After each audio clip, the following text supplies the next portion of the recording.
कांग्रेस नेता और तिरुवनंतपुरम से सांसद शशि थरूर ने आपातकाल और इंदिरा गांधी की क्रूरता पर अपनी पार्टी को जो आईना दिखाया वह इस बात की गवाही दे रहा है कि आपातकाल के घाव आज भी कितने गहरे हैं। शशि थरूर ने इंटरनेशनल वेबसाइट प्रोजेक्ट सिंडिकेट में एक आर्टिकल लिखा है। इस आर्टिकल में थरूर ने इमरजेंसी को अवर्णनीय क्रूरता बताया।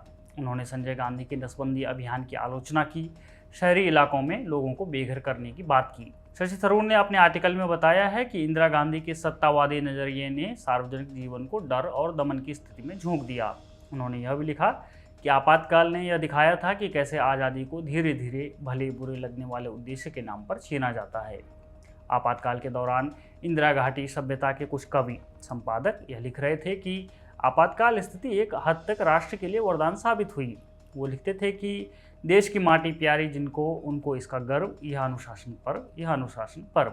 इसी तथाकथित अनुशासन को लेकर शशि थरूर लिखते हैं कि अनुशासन और व्यवस्था की चाहत अक्सर बिना कहे ही क्रूरता में तब्दील हो जाती थी। थरूर ने इंदिरा गांधी के बेटे संजय गांधी का उदाहरण दिया कि उनकी ओर से चलाए गए जबरन नसबंदी अभियान ने गरीब और ग्रामीण इलाकों में जबरदस्ती कर हिंसा फैलाई। इसी अनुशासन और व्यवस्था के नाम पर नसबंदी के लिए जो लक्ष्य रखा था उससे भी कई गुना नसबंदियां हुई। आपको बता दें कि सबसे ज़्यादा हरियाणा में हुई थी, 4 गुना अधिक नसबंदियाँ। यहाँ अविवाहित लोगों की भी नसबंदियाँ की जाती थी। यही हाल मध्य प्रदेश का भी था और दिल्ली में तो 29,000 लोगों के नसबंदी का लक्ष्य था, लेकिन हुई 1,30,000 लोगों की। प्रशासनिक अधिकारियों को तो स्पष्ट निर्देश था, जिस ब्लॉक में नसबंदी के केस कम हो वहाँ के अफसर कर्मचारियों का वेतन रोक लिया जाएगा। शशि थरूर ने अपने इस लेख में इसी ज़बरदस्ती की हिंसा की बात की है। इतना ही नहीं, थरूर ने इस बात का भी जिक्र किया है कि दिल्ली जैसे शहरों में बेरहमी से झुग्गी झोपड़ियों को ढहाने की कार्रवाई ने हजारों लोगों को बेघर कर दिया।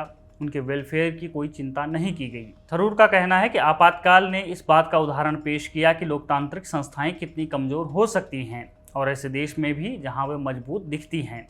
इसने हमें याद दिलाया कि एक सरकार अपनी नैतिक दिशा और उन लोगों के प्रति जवाबदेही की भावना खो सकती है जिनकी वह सेवा करने का दावा करती है। अपने इस आर्टिकल में शशि थरूर ने एक्स्ट्रा जुडिशियल किलिंग्स की बात की जो बड़े पैमाने पर की गई थी।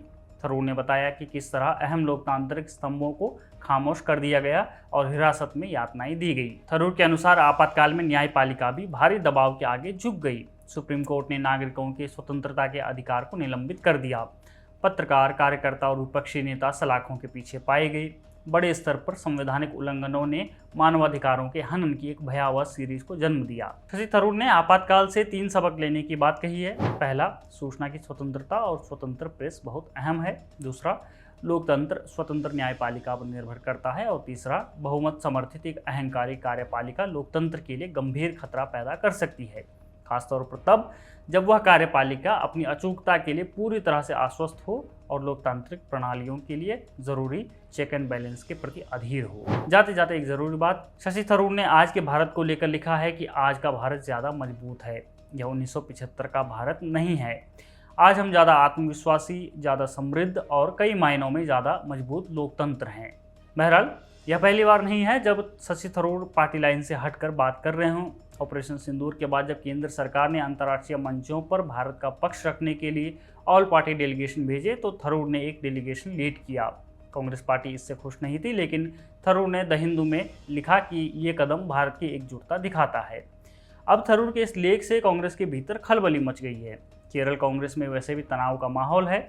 दरअसल एक ताज़ा सर्वे में शशि थरूर को केरल का सबसे पसंदीदा मुख्यमंत्री उम्मीदवार बताया गया है। थरूर ने इस रिपोर्ट पर खुद अपने एक्स अकाउंट से हाथ जोड़ने वाली इमोजी के जरिए रिएक्ट भी किया है। अब यह बात कांग्रेस के कुछ नेताओं को पसंद नहीं आ रही है। पूर्व प्रदेश अध्यक्ष के मुरलीधरन ने तो सीधा धावा बोला है कि उन्हें पहले यह तय करना चाहिए कि वह किस पार्टी से हैं। खैर, शशि थरूर क्या पार्टी लाइन से बाहर जा रहे हैं या कांग्रेस के भीतर एक नई राजनीति की जमीन बना रहे हैं? इमरजेंसी की बहस से लेकर सीएम पद की चर्चा तक थरूर कांग्रेस को झटके दे रहे हैं। अब सवाल ये है कि क्या वो पार्टी के भीतर बदलाव की कोई आवाज़ बनेंगे या फिर पार्टी से बाहर निकलने की? आपका इस बारे में क्या कहना है? हमें कमेंट बॉक्स में ज़रूर बताएं। बने रहिए हमारे साथ, देखते रहिए द पैम्फलेट।